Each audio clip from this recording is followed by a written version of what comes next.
Before we begin the story, don't forget to like the video and tell us where you watched it in the comments. The town lay still under a sharp evening wind.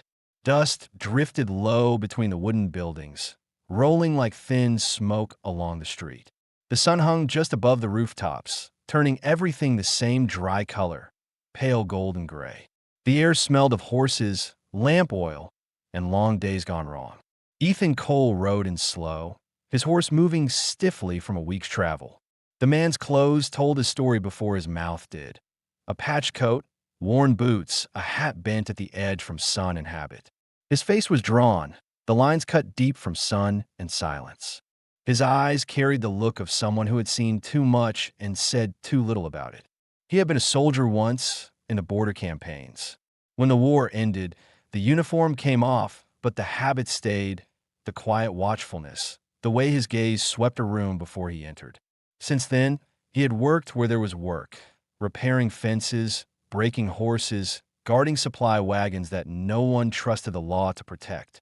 His purpose now was simpler: reach the town, trade for salt and lamp oil, then head north to the ranch where he worked. Nothing about the day was meant to be different.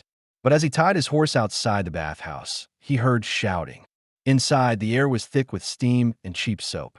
The bathhouse owner, a thick man with a red face, was leaning over the counter, yelling at a woman who stood barefoot on the floorboards. Her clothes were torn and stiff with dirt. Her hair hung in dark, tangled strands that almost covered her face. She wasn't looking at him. She was staring at the floor like she wanted to be anywhere else. "I said no coin, no bath," the owner barked. "Get out before I toss you out myself." Ethan stopped in the doorway. He didn't know why he didn't keep walking. Maybe because the sound of her voice when she tried to answer was too small. It wasn't begging, just tired. "I walked far," she said quietly. "Please, just one bath." He could tell she wasn't from town. Her skin carried the sun of the southern deserts. Her cheekbones sharp, eyes deep set. Apache, that much was clear. And in a place like this, that alone was enough to make her a target. The owner stepped closer to her, voice rising. "Go wash in the creek with the rest of your kind." Ethan's stomach tightened. He'd seen scenes like this before, in towns where fear spoke louder than reason. He reached into his coat, pulled out a silver dollar, and flicked it onto the counter. The sound of metal on would cut through the shouting. "Let her in," he said. The room went quiet. The owner turned toward him, his expression shifting, not to gratitude, just calculation. He picked up the coin, weighed it in his hand, then spat to the side. "Suit yourself, mister." "Her dirt, your dollar." Ethan didn't look at the woman. He just turned, pushed open the door, and stepped back into the wind.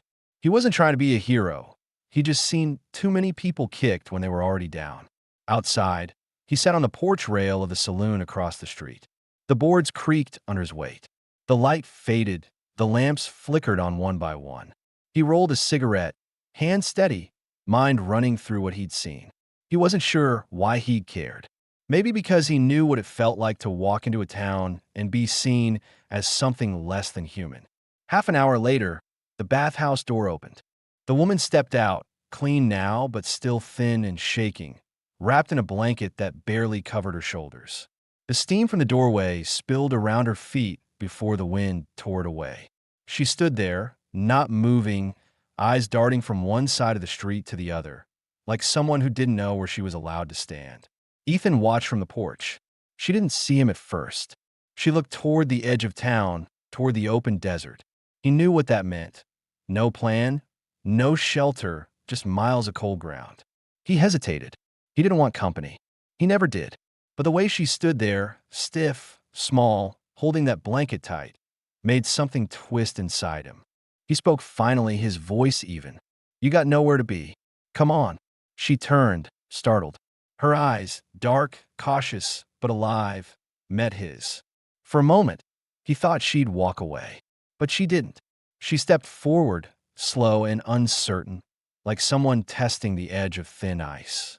When she reached his horse, she stopped again, looking for permission. He nodded once. "Climb up." She moved behind the saddle, her hands gripping the leather with care. Her breathing was shallow, her body tense, like she half expected a trick. He felt the shift of her weight behind him as he mounted, the blanket brushing against his back. He gave the reins a gentle pull, and the horse turned toward the trail. The sound of hooves faded into the dry wind, leaving the town behind them. As they rode, neither spoke. He didn't ask her name. She didn't thank him. But something in him, something he thought he'd buried years ago, stirred faintly. Not trust, not yet, just the quiet sense that for the first time in a long while, he wasn't entirely alone on the road. The desert stretched quiet under a pale moon, broken only by the sound of hooves crunching dry soil. Ethan kept the horse at an easy pace, his hand resting light on the reins. The woman behind him, Ayoka, though he didn't yet know her name, held on with both hands, careful not to touch him more than needed. He could feel her weight trembling against the saddle, not from cold alone, but from something deeper, fear mixed with exhaustion. They rode until the lights of the town faded behind them. Ethan turned off the main trail, following a narrow path he knew from earlier trips. A half hour later, he stopped beside a small rise where a dead cottonwood leaned over a dry creek bed. "We'll stay here," he said. His voice was calm, steady, the kind people trust without knowing why. She didn't move at first, only watch him dismount. He reached up and helped her down, his grip firm but not rough. Her feet touched the ground like she wasn't sure it would hold her. He led the horse to a patch of scrub, tied it off, then knelt to start a fire. Sparks jumped from a flint and caught in the grass, the flame growing in small bursts until it took shape. When he handed her a tin cup of water, she hesitated, then accepted it with both hands. Her fingers were raw and cracked. He noticed a cut across her wrist, half-healed, maybe a few days old. "You hurt yourself?" he asked quietly. She shook her head. "It's nothing. I fell." He didn't press. He'd learned that pushing people made them close up. Instead, he reached into his saddlebag and pulled out a piece of jerky, handing it to her. She ate slowly, as if her stomach wasn't ready for food yet. For a while they sat without speaking. The fire threw steady light on their faces, his rough and tired, hers hollow but still alert. When the wind shifted, she pulled her blanket tighter and looked at him carefully. "Why you help me?" she asked in slow English. He didn't answer right away. The question landed heavy, because he'd been asking himself the same thing since the bathhouse. Finally, he said, "Because no one else did." Her eyes narrowed slightly, not in anger, but in suspicion that had become her second nature. "Men don't help women like me." He poked the fire, sending a few sparks up. "Men don't help much of anyone anymore," he said.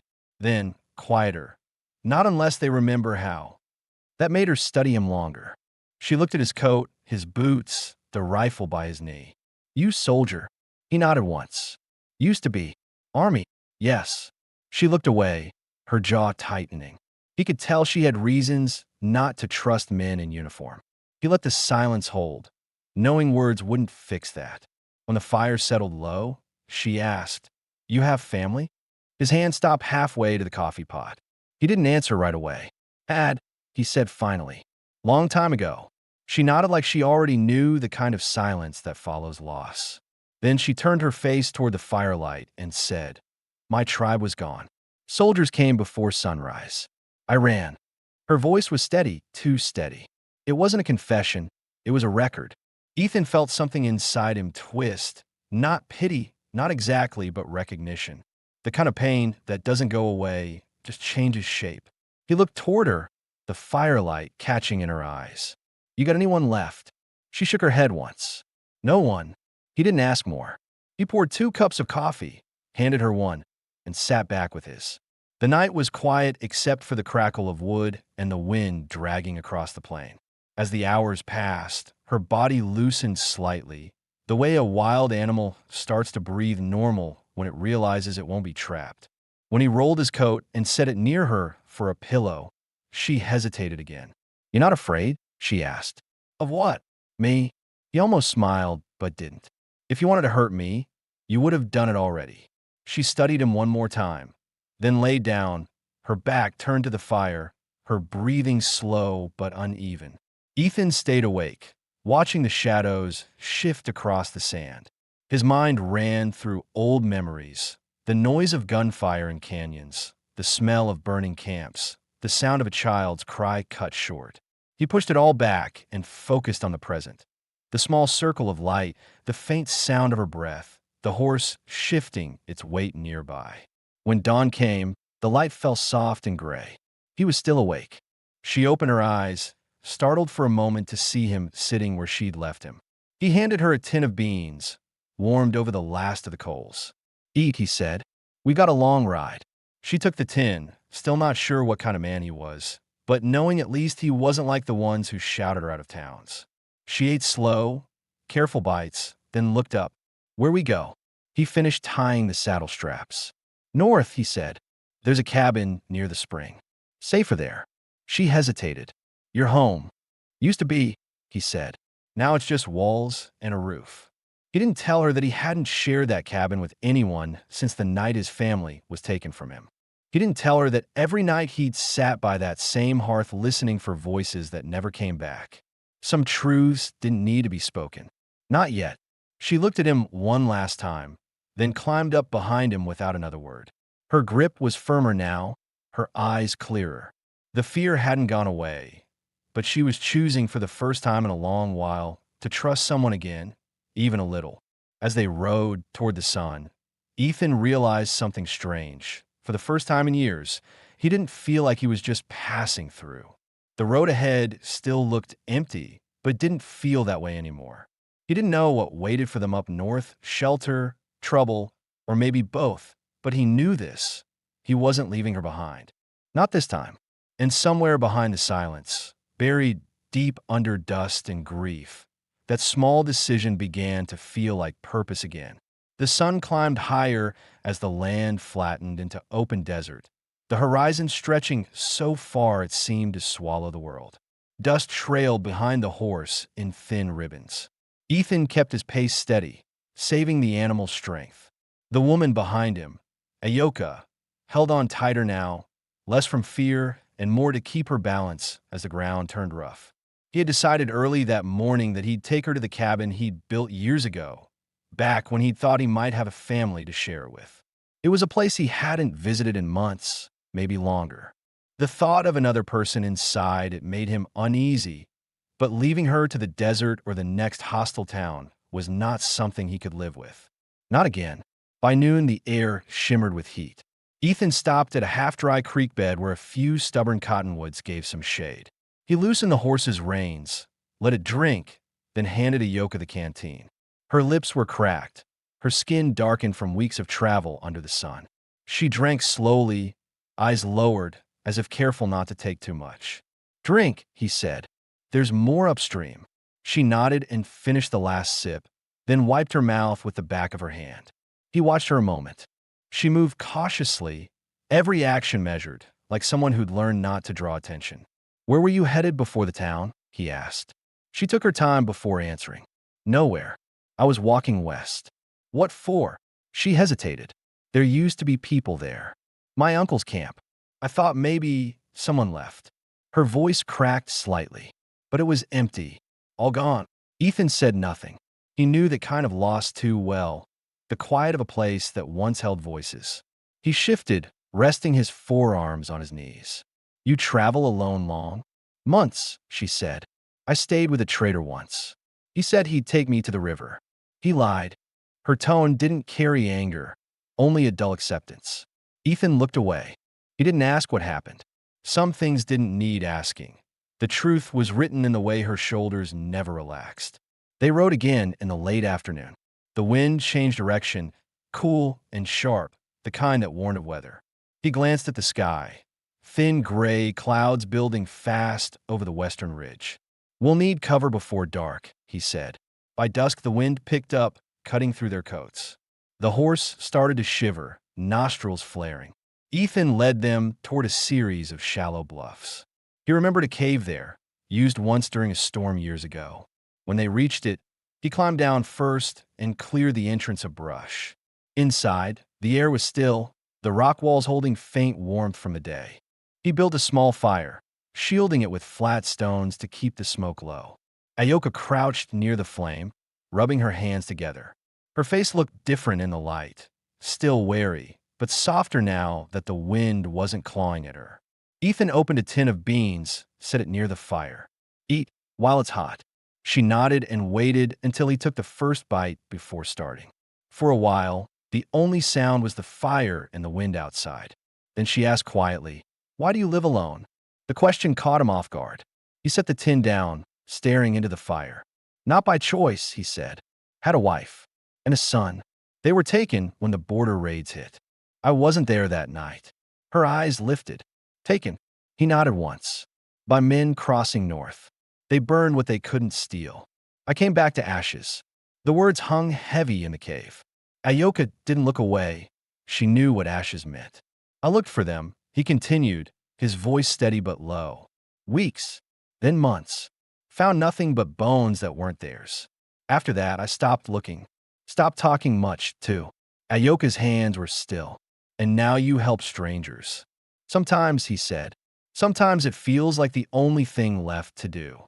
The fire popped softly. She pulled her blanket tighter and leaned against the wall. "My child died before it was born," she said suddenly. Her tone was flat, matter of fact. "We were running from soldiers. I fell. There was no one to help." Ethan glanced at her, but said nothing. Her eyes were fixed on the fire, reflecting its dull orange. They sat in silence, not the awkward kind, but the kind that holds too many words. Outside, the wind rose, carrying grit into the cave's mouth. He shifted closer to block it, setting his coat between her and the draft. She didn't thank him, but after a moment, she rested her head against the wall near his shoulder. He stayed still, unsure what to do. The sound of the wind filled the gaps between their breaths. He realized, as he watched her eyes close slowly, that he hadn't felt another person's warmth in years. Not in friendship, not in anything. And it scared him a little, how much he didn't want her to move away. That night he didn't sleep much. Each time the wind howled through the rocks, she stirred, and he would add another stick to the fire. Around dawn the storm eased. The world outside glowed faintly blue through the cave's opening. She woke and found him still there, sitting by the dying coals. "You don't sleep?" she asked. He shrugged, used to keeping watch. "For who?" He looked at her, his expression unreadable. "No one anymore. Just habit." She studied him for a long moment, as if trying to decide what kind of man he really was. Finally, she said, "You still wait for someone. I can see it." He didn't deny it. He just nodded once, then started packing the gear. "We ride soon." The storm's moving east. She stood and helped without being asked, folding the blanket, checking the horse's saddle straps. The gesture was small, but it meant something. As they stepped out into the pale morning, the sky was clear again, washed clean by the night wind. Ethan looked ahead toward the hills where his cabin waited, and for the first time in years, the thought of reaching it didn't feel like returning to a grave. It felt like the start of something different, though he didn't yet know what. Behind him, Ayoka followed quietly, her steps steady now. The desert, once empty, no longer seemed like punishment. It looked almost like a road. By midday, they reached the ridge that overlooked the basin below. From there, Ethan pointed toward a small line of trees gathered around a stream barely visible in the distance. "That's where we're headed," he said. Ayoka followed his gaze, squinting against the sun. It didn't look like much from far away, just a patch of green swallowed by dust. But to her, it meant shelter, food, maybe safety for a night. They rode the last miles in silence. The air was dry but still cool from the morning storm. Ethan's cabin came into view near the waterline, built from rough logs, slanted to one side from years of weather, but solid. Smoke didn't rise from its chimney. No one had been there for a long time. He dismounted and led the horse to the side, unstrapping the packs. The hinges creaked when he pushed open the door. Inside, the place was exactly as he'd left it months ago, simple, empty, layered with dust. A table with one chair, a bed frame, a stove, and a single shelf lined with a few old tools.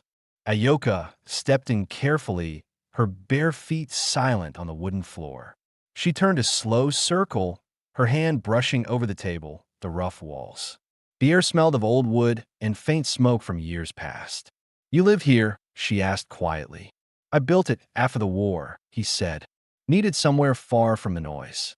She looked toward the small window, where the late light spilled through the cracks. You built it for yourself? He hesitated. For my wife and son, he said. It was supposed to be a start. Never turned out that way. Ayoka didn't answer. She understood enough. She walked toward the hearth and knelt, touching the cold stones as if measuring how long it had been since the last fire. Ethan began to move around the room, clearing space. He swept the floor with a broken broom, stacked kindling, and unrolled a blanket near the wall. You can take the bed, he said. I'll stay near the door. She frowned slightly. I can sleep on the floor. He shook his head. You've done enough of that. For the first time since they met, she didn't argue. She sat on the edge of the bed and watched him move around the cabin. There was something deliberate about the way he worked, measured, quiet, never wasteful. He built a small fire, boiled water, and opened the last tin of beans. When he handed her a bowl, she took it, still studying him. You always live alone? Most times, he said. I go into town when work calls. Fix fences, haul freight. People keep to themselves out here. Easier that way. Easier, she repeated, but not better. He looked up. She met his eyes without hesitation this time. You can't talk about better, he said softly, when you've seen what worse looks like. She thought about that for a while, eating in silence. Outside, the wind moved through the trees by the stream, making a sound like quiet breathing. As night settled, Ethan checked the door latch, then sat near the fire. Ayoka spread her blanket across the bed, but didn't lie down yet. She seemed restless, her eyes fixed on the flame. After a long time, she spoke again. You said soldiers took your family. He nodded, slow and cautious. Did you ever find them? He shook his head. I looked until there was nothing left to find. The people who took them were already gone. Some are dead. The rest disappeared into the borderlands. And after? I came back here, he said. Try to start again. Didn't work. Ayoka turned her gaze to the fire. You think they're gone? He took a deep breath. I know they are. I buried what was left. She fell quiet, her expression tightening. He didn't ask why she had pressed the question. Maybe she was testing him, or maybe she needed to hear that someone else had faced the same kind of ending. The wind outside thickened. It carried the faint smell of rain, though the sky hadn't darkened yet. Ethan added another log to the fire. He could feel her watching him again. Why are you not afraid of me? She asked softly. He glanced over his shoulder. Should I be? She shook her head, but her eyes stayed on him. People say Apache women bring curses. Death follows us. You saw that town. You pay my bath. They whisper behind you. I've lived with worse than whispers, he said. You're no curse. Her eyes softened. She looked down at her hands, the rough skin scarred from travel. You don't know that. I know what I see, he said firmly. A woman still standing when the world tried to bury her. The words hit her harder than he meant them to. She turned her face away, hiding the sudden tremor in her jaw. Ethan said nothing else. The silence between them wasn't cold anymore.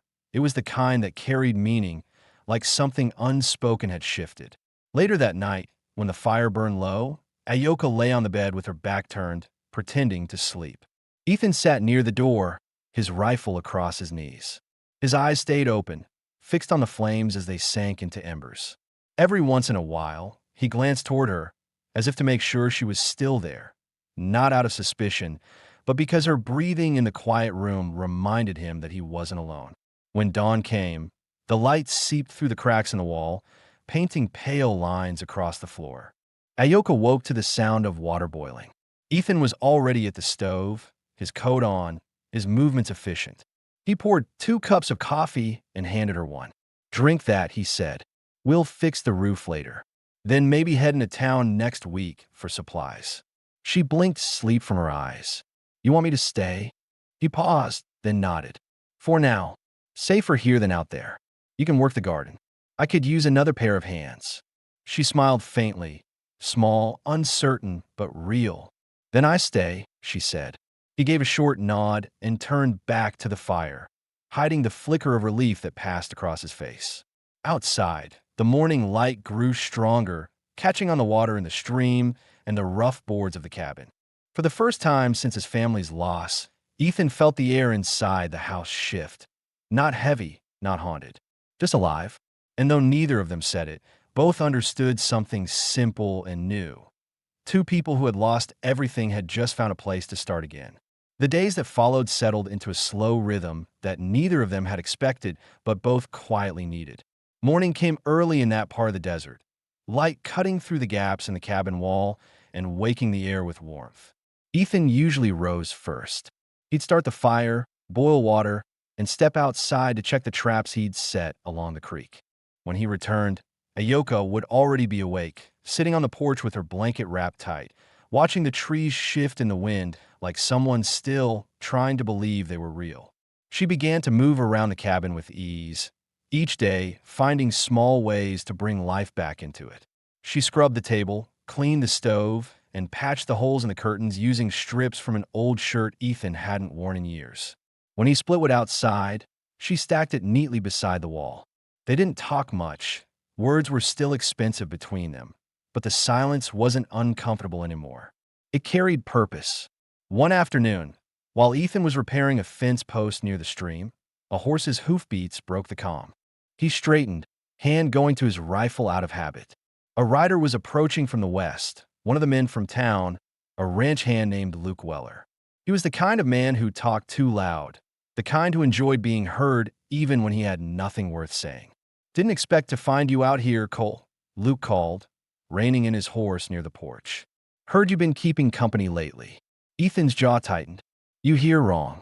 Luke's eyes shifted toward the cabin window where Ayoka stood, half hidden behind the curtain. "That's so? Town's been talking since the bathhouse. They don't like her kind around here. You know that." Ethan kept his voice level. "She's not bothering anyone." "That ain't the point," Luke said, smirking. "You know how people think. Apache woman alone with a man makes folks wonder what kind of trouble you're buying." Ethan took a slow step forward, his eyes steady. You done wondering?" Luke's smile faltered, but he didn't back down. "I'm saying folks are asking questions. Sheriff, too. Don't bring her into town again unless you want trouble." Ethan said nothing, just stared at him long enough for Luke to feel the weight of it. The man shifted in his saddle, spat to the side, then tugged the reins. "Suit yourself. But don't say I didn't warn you." He rode off, kicking up a thin trail of dust behind him. When Ethan turned back, Ayoko was standing on the porch. Her hands were at her sides, eyes fixed on the direction the rider had gone. "They'll come," she asked quietly. "Not if they know what's good for them," he said, setting his rifle back by the door. Her expression didn't change, but he saw fear there, old, quiet fear.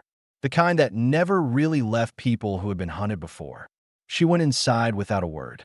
That evening, Ethan found her sitting by the fire, staring into it like she was trying to see something past the flames. "You don't have to be afraid," he said, taking the chair across from her. "I am not afraid," she replied, voice even. "Just tired. They don't see me as human." He studied her face, the steady calm that came not from peace but from resignation. "They don't see much of anything that isn't themselves," he said. "You're safer here than anywhere else." Her eyes lifted to him. For how long? He didn't answer because he didn't know. The West had a way of finding people who tried to disappear. They ate in silence after that. Outside, the wind was rising again, the trees by the creek bending and hissing. It wasn't a storm, just one of those desert winds that came out of nowhere and made the night feel alive. Later, when he stepped outside to check the firewood, he saw her standing by the doorway, watching him. Her blanket was drawn tight around her shoulders, her hair moving with the wind. "You shouldn't have paid for me that day," she said suddenly. "They'll make you pay again." He leaned against the railing, looking out at the dark hills. "Maybe," he said, "but I'd do it again." "Why?" "Because you didn't deserve what they gave you." She said nothing, but her eyes glimmered faintly in the firelight. For the first time, he saw something there that wasn't just caution, it was trust trying to surface. When they went inside, she stopped him by the table. "Ethan," she said, carefully forming his name as if testing it for the first time. "If they come, I don't run." He nodded once. "Then we stand together." That night the fire burned longer than usual. Neither of them spoke again, but the silence carried weight, a quiet agreement that didn't need to be named. Over the next few days, she began helping with the small things that turned survival into living. She cooked when he was out, mended clothes, even found wild herbs near the creek that eased his coughing fits. In return, he taught her how to aim the rifle, how to check traps, how to read the wind. They weren't a family, not yet, but the cabin no longer felt like a place haunted by ghosts. It began to sound different. There was the scrape of dishes, the sound of her quiet humming as she worked, and sometimes the faint laugh that escaped her when the horse tried to nibble at her braids. Still, Ethan noticed the way she sometimes stopped moving when the wind carried distant echoes. Voices from the road, hooves far away, the crack of a branch that sounded like gunfire. Those were the moments he saw the past in her eyes, the fear that history might repeat itself. One night, after a long day mending fences, he found her sitting outside again, looking up at the stars. "You ever think about leaving?" he asked. She shook her head. "No, I have nowhere left to go." He looked toward the open plains stretching beyond the hills. "Then this place is yours as much as mine." She turned to him. "And you? You still wait for them?" He met her gaze for a moment, then looked down. "I used to," he said quietly. "But lately, I think I've been waiting for something else." Ayoka didn't ask what. She didn't need to. The fire behind them crackled softly, the air smelled of smoke and pine, and for the first time in years, Ethan felt the weight of his solitude lift, just enough for hope to breathe. When they went back inside, he set an extra bowl on the table without thinking. 2 plates, 2 spoons, 2 chairs drawn close. It wasn't planned. It was just natural now. And as the night settled over the land, something unspoken passed between them. A quiet, fragile understanding that whatever had brought them together was no accident, and that maybe, just maybe, they weren't meant to live the rest of their lives alone. Spring came slowly to the basin. The wind softened, the creek began to flow again, and the nights lost their bite. The air smelled of wet soil and smoke from their fire, the kind that clung to clothes and made the cabin feel lived in. Ethan had rebuilt part of the roof, mended the corral fence, and planted a few rows of beans by the south wall where the sun lasted longer. Ayoka tended them carefully, kneeling in the dirt with bare hands, humming in her own tongue, soft, quiet sounds that made the place feel almost safe. Life took shape in small, steady ways. Ethan hunted less and fished more, showing her how to set a hook in the creek, how to find worms under the damp logs. She learned quickly. In return, she showed him how to grind wild seeds into flour, how to use roots to clean wounds, how to tell when a storm was coming by the color of the horizon. They didn't talk about gratitude anymore. Everything they did for each other had turned into habit. Yet there was something under the calm, a weight that neither of them spoke about. The memory of Luke Weller's warning still lingered. Ethan had seen 2 riders pass by on a ridge a few days back, too far to make out their faces, but close enough to put him on edge. He had kept his rifle loaded ever since. That evening, the sky turned red and gray as the sun sank behind the hills. Ayoka sat by the fire, mending a tear in her sleeve, while Ethan cleaned his rifle by the table. The silence between them was easy, filled with the crackle of fire and the steady rhythm of her stitching. But something in her movements was tense. He noticed it right away. "You've been quiet all day," he said. She didn't look up. "I heard horses this morning, near the creek." He nodded. "I heard them too. They didn't come close." Her hands stopped moving. "You think they watch?" He sighed, leaning the rifle against the wall. "Maybe. People like Luke talk. Some men get brave in groups." She turned her face toward the window. The last light touched her cheek, showing the thin scar that ran from her temple to her jaw. "If they come, I will fight," she said simply. Ethan stood, walked over, and crouched beside her. "You won't have to," he said, his tone steady but low. "This place is ours now. Nobody takes that." She studied him for a long moment, then nodded. But her eyes still carried something unsettled, a shadow that even safety couldn't erase. Later that night, after the fire burned low, she lay on the bed, facing the wall, while Ethan sat by the door. She couldn't sleep. The wind outside carried faint sounds, an owl, the rush of water, but her mind went elsewhere to memories she tried not to recall. The soldiers, the fire, the screams. She turned over, voice barely above a whisper. "Ethan." He looked up. "Yeah." You ever think of leaving this place? He shook his head slowly. Not anymore. You? She hesitated. Sometimes, when I dream, I see faces. My tribe, my mother. They call, but I can't follow. When I wake, I don't know if I belong here or anywhere. Ethan leaned back, his eyes fixed on the dying embers. You belong where someone cares if you wake up in the morning, he said. That's here. The answer came out before he had time to think it through, and when he heard himself say it, he realized it was true. Ayoka turned toward him, her expression soft but guarded. And you? She asked. Who cares if you wake? He smiled faintly. You do. You just don't know it yet. Her lips parted slightly, but no words came. She looked away, but the faintest trace of warmth reached her eyes before she closed them. The next morning came with clear skies and the sound of the creek running strong again. Ethan was outside chopping wood when he saw dust rising on the western trail. A single rider was approaching, Luke Weller again, but slower this time, less sure of himself. Ethan wiped his hands, leaned the axe against the stump, and waited. Luke reined in near the fence. Heard some talk in town, he began, voice uneasy. Sheriff's been listening to folks who think you're hiding her for more than kindness. Some are saying she was part of the raid on the rail camp last spring. They want to come ask questions. Ethan's face didn't change, but his stomach tightened. That's a lie, he said flatly. Maybe, Luke replied, but talk's spreading. You should know what's coming. Ethan stepped closer to the fence, his eyes fixed on Luke's. If anyone rides up here with a badge or without one, they'd better come to talk, not accuse. Luke looked down, fiddling with his reins. I try to tell them that, but people want something to blame. He hesitated, then added, just keep your gun ready, Cole. I'd hate to see this turn bad. He turned and rode off. Ethan stood there long after the hoofbeats faded. When he went back inside, Ayoka was standing by the table, watching him. They're coming. Maybe, he said. Her jaw tightened. Then let them. He looked at her for a long moment, at the way she stood straight, shoulders squared despite the fear in her eyes. You shouldn't have to keep running, he said quietly. I'm not running, she replied. Not anymore. That night, he couldn't sleep. He sat by the window, rifle across his lap, listening to the night sounds. The rustle of branches, the steady breath of the horse in the corral, and from the bed, the soft rhythm of Ayoka's breathing. He realized then what had changed.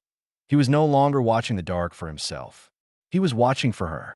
As the first light of dawn crept in, Ayoka stirred. She saw him still sitting there, eyes heavy but alert. She rose, walked over, and laid a hand on his shoulder. You don't have to watch, she said. I trust you. He turned his head slightly, meeting her eyes. Then I'll keep watching until you can sleep without worrying. She looked at him a moment longer, then reached for his hand. It was rough, scarred, cold from the long night, but she didn't let go. You saved me that day, she whispered. Maybe you save yourself too. He didn't answer, but something in his chest loosened, a quiet ache he hadn't noticed in years. Outside, the sun broke over the ridge, flooding the cabin with light. The world looked sharper, clearer, as if washed clean. For the first time since he built this place, Ethan Cole didn't feel like a man waiting for ghosts. He felt like someone standing guard over something worth keeping alive. The next few days passed under a quiet strain.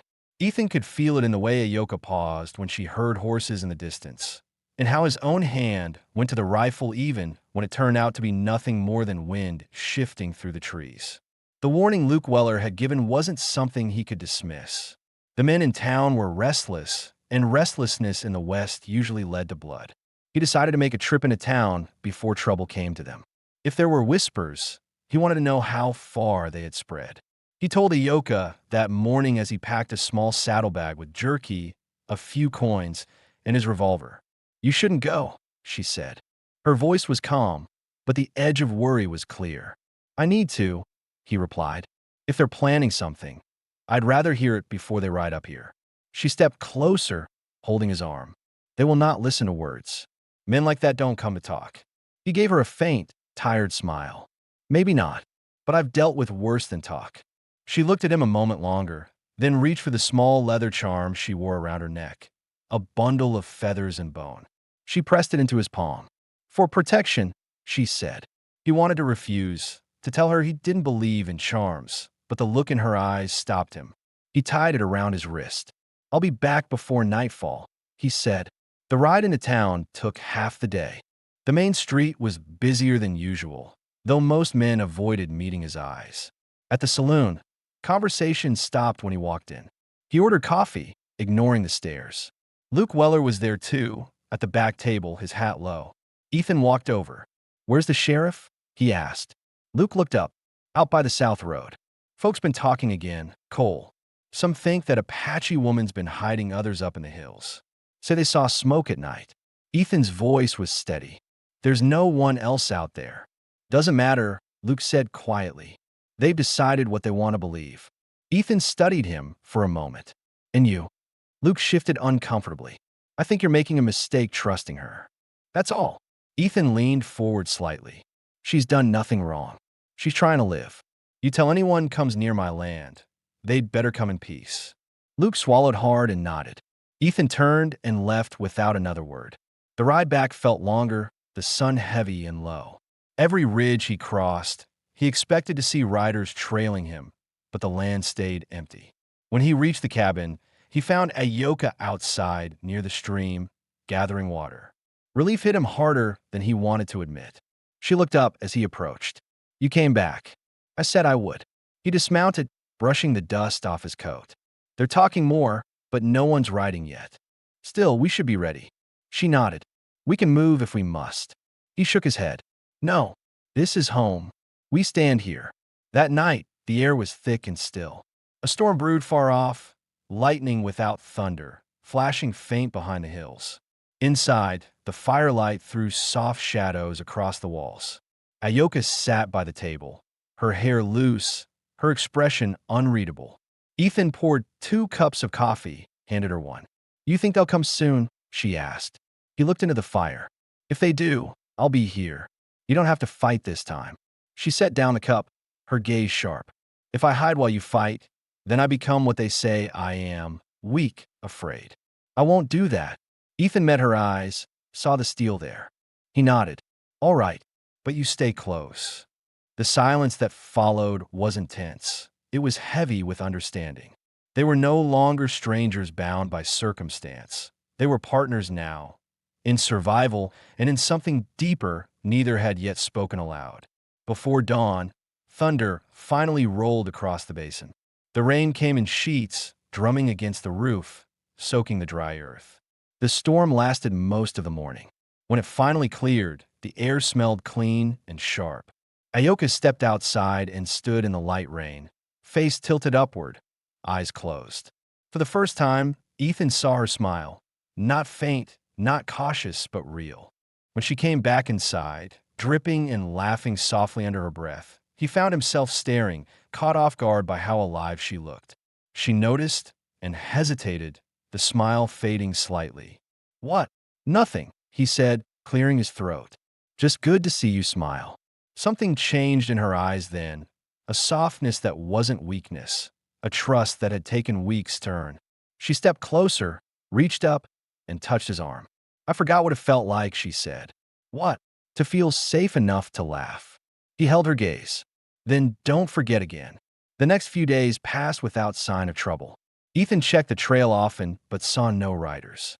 The cabin grew quieter in a new way, peaceful, not tense. Ayoka began teaching him words in her language. He repeated them with clumsy pronunciation that made her laugh quietly. One evening, as they sat by the fire, she placed her hand over his. "You think we ever stop running?" she asked. He thought about it for a long time before answering. "Maybe we don't," he said. "Maybe we just find somewhere worth stopping for." She looked at him then, eyes reflecting the firelight.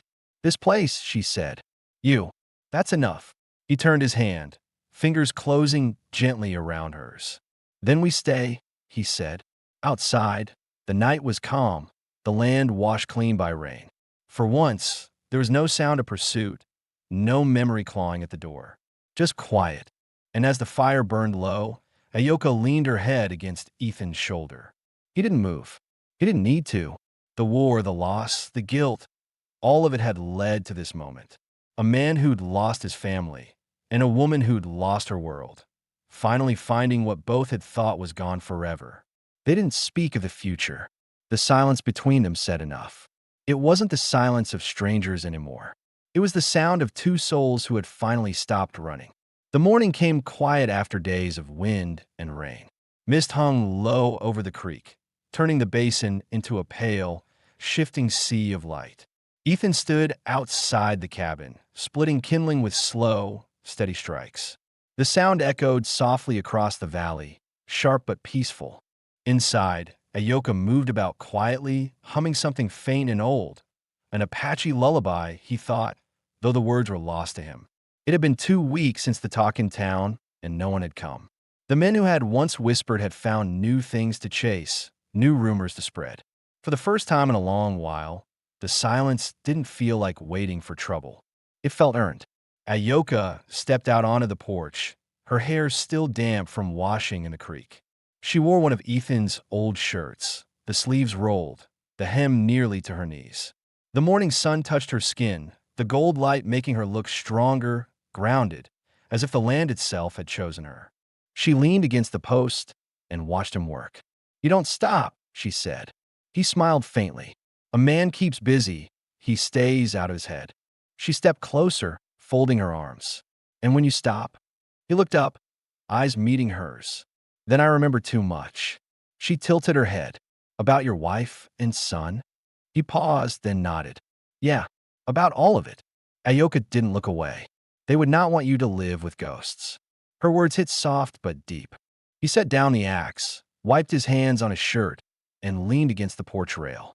"I used to think forgetting them would be betrayal," he said quietly. "But maybe holding on the way I did was worse." She stepped closer, her voice calm, certain. "You don't have to forget to start again." For a moment, neither of them spoke. The creek moved gently in the background, birds calling from the cottonwoods. He reached out and took her hand. It was warm, steady, alive. They went back inside, where the fire had burned down to glowing coals. On the table were the beginnings of something simple: a few seeds, a bundle of cloth, and the small wooden toys he'd carved for his son years ago: tiny horses, soldiers, and one little bird. Ayoka picked up the bird, her fingers tracing the smooth edges. "You made these?" He nodded. "Long time ago. Never had the heart to throw them out." She set the bird down gently. "Then maybe they can still be used." He looked at her, puzzled for a moment, until he saw what she meant. Her eyes softened, and her other hand rested unconsciously on her stomach. She wasn't sure yet. No words, no confirmation, but he understood. For a long time, he said nothing. Then he pulled out a chair and sat down slowly. "You sure?" She nodded once, her expression calm, though a tremor flickered in her breath. "It's early, but yes."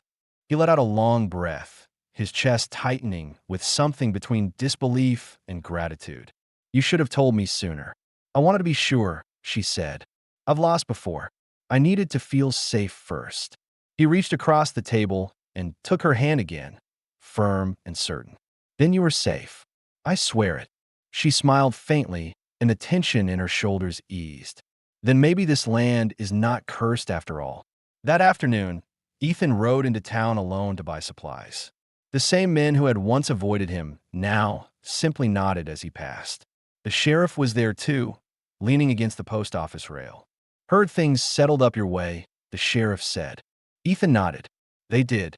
The sheriff studied him a moment. "That woman still with you?" "She is," Ethan replied. The sheriff spat to the side. "Good. Ain't my business what a man does if he keeps to his land. Some folks just like stirring up dust."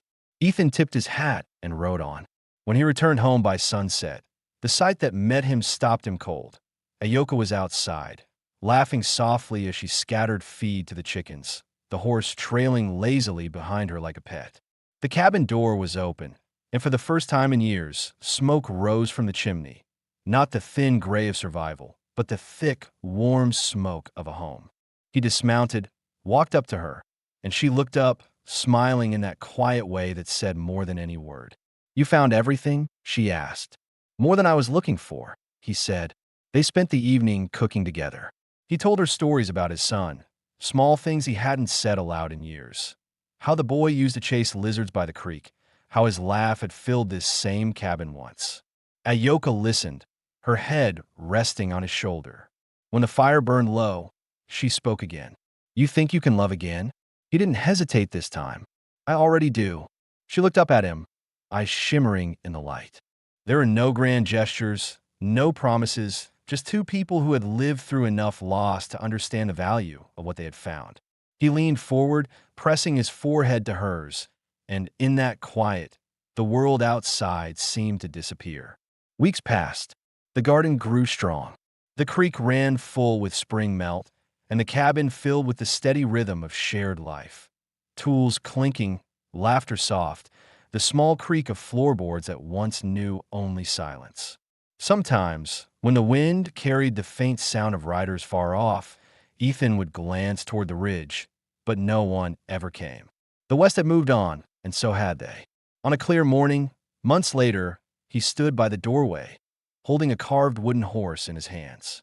Ayoka was inside, humming again, her voice steady and calm. From a small window came the faint cry of a newborn, strong and alive. Ethan closed his eyes and breathed in deeply. The sound filled the cabin like sunlight.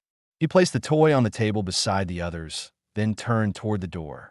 The land outside stretched wide and endless, but for the first time in his life, it didn't feel empty. Ayoka stepped out, a blanket wrapped around her shoulders, the baby held close. She looked at him, her face tired but peaceful. "He has your eyes," she said softly. He smiled. "Then he'll see the world clearly." They stood there together as the morning wind moved through the valley, carrying the smell of new rain and wood smoke. No ghosts lingered anymore, no debts, no past to chase. Only life, real, ordinary, and enough.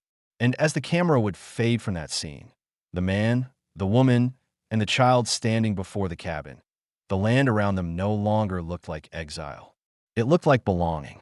The story ended where all stories of survival should, not in revenge or sorrow, but in the quiet, steady act of staying.